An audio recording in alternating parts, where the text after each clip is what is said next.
고등수학상 내분점과 외분점입니다. 그리고 거리 구하기, 무기중심, 외심, 중선 정리 등을 배우게 됩니다.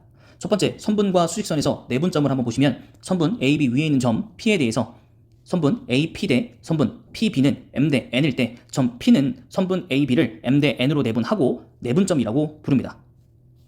이것을 수직선 위에 표현을 해본다면 A는 x1, B는 x2라고 점을 잡을 수 있습니다.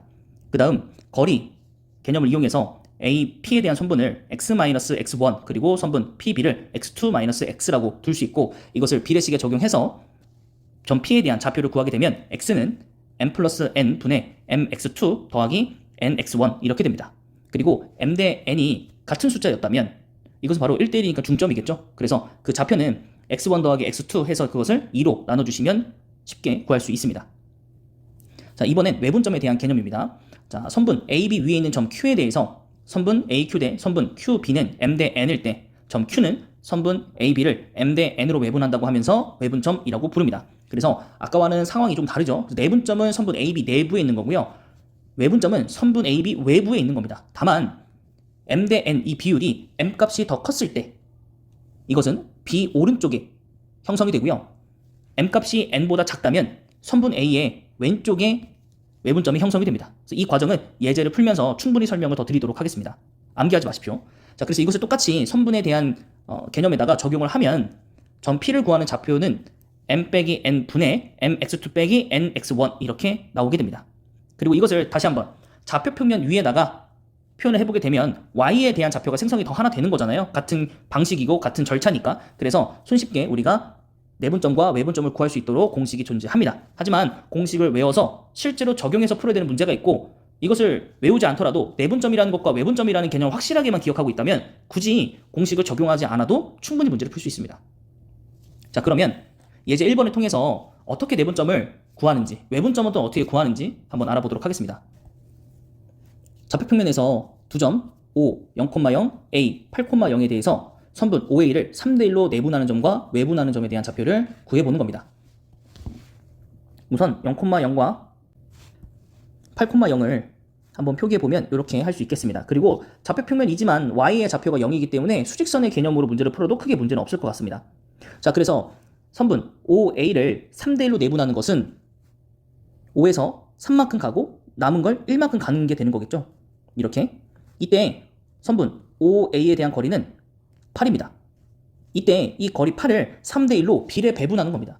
그러면 8 곱하기 4분의 1을 하게 되면 2가 나오죠. 그래서 A에서 왼쪽으로 2칸을 오든가 혹은 원점에서 오른쪽으로 6칸 오게 되기 때문에 점 P 내분점은 6,0으로 공식을 쓰지 않더라도 손쉽게 구할 수 있습니다. 이번엔 외분점인데요. 외분점 같은 경우 수직선을 다시 그려보시고 거리가 8일 때 3대1이잖아요. 그러면 오른쪽으로 3 나갔다가 1로 돌아와야 됩니다. 3으로 나갔다가 1로 돌아온다. 요 개념을 이용하시는 겁니다. 근데 공식을 사용하지 않고 풀려면 어떻게 해야 되느냐? 3만큼 갔다 1만큼 갔으니까 그럼 여기는 비율이 2겠죠. 그렇죠? 네. 그럼 여기를 Q라고 설정했었을 때 비율이 2일 때 8칸을 갔으니까 길이를 8만큼 갔으니까 비율이 1일 때는 4만큼 갔겠죠. 어디에서? A에서. A가 8,0이었기 때문에 그러면 외분점 Q는 12,0이 되겠죠. 자, 번외로 1대 3을 내분하는 점, 외분하는 점으로 표기를 해본다면 같은 문제인데 내분은 위치만 조정이 되는 겁니다. 그리고 결과는 아까랑 비슷하죠. 그래서 여기에 대한 내분점은 2,0이 되겠죠. 하지만 외분점은 얘기가 좀 달라집니다.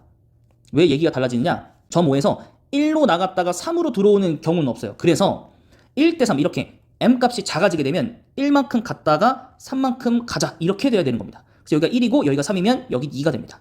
그래서 여기가 Q가 생성이 되는 거죠. 그리고 거리는 8은 여전했기 때문에 여기서 4로 가야 됩니다. 그래서 여기에 대한 내분점에 대한 좌표 Q는 마이너스 4,0이 되겠죠. 이런 식으로 우리가 내분점과 외분점에 대한 공식을 알고는 있지만 그것을 이용하지 않더라도 충분히 쉽게 풀 수 있습니다. 자, 이제는 두 점 사이의 거리 구하기를 한번 해보도록 하겠습니다. 자, 일반적으로 수직선 위에 두 점 A, B 사이의 거리는 x1이 x2보다 작다면 x2에서 x1을 빼게 됩니다. 혹은 같다면 0이 될 거고요. 그에 반대라면 x1에서 x2를 빼겠죠. 따라서 x1과 x2의 값에 관계없이 선분 A, B는 절대값으로서 정의하는 것이 일반적입니다. 자, 절대값을 치는 이유가 음수값을 없애기 위한 방법이니까 여러분들도 항상 절대값을 붙이는 게 유용할 겁니다.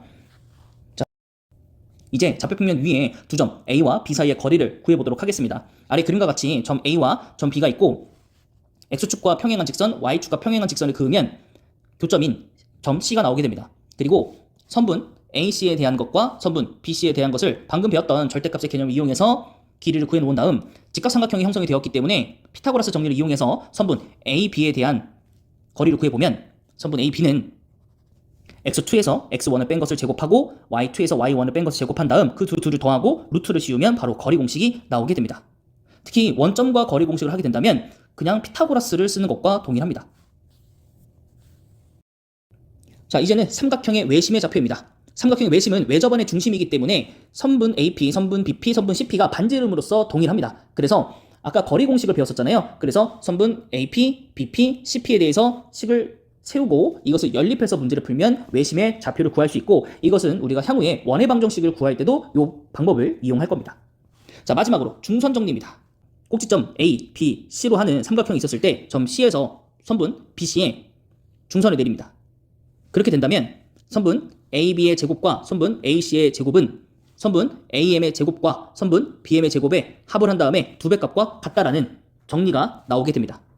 그래서 중선이 나오게 되거나 혹은 중선을 그리게 될 경우가 나오게 되면 꼭 기억을 하셔서 문제에 적용해서 풀어보셔야 됩니다.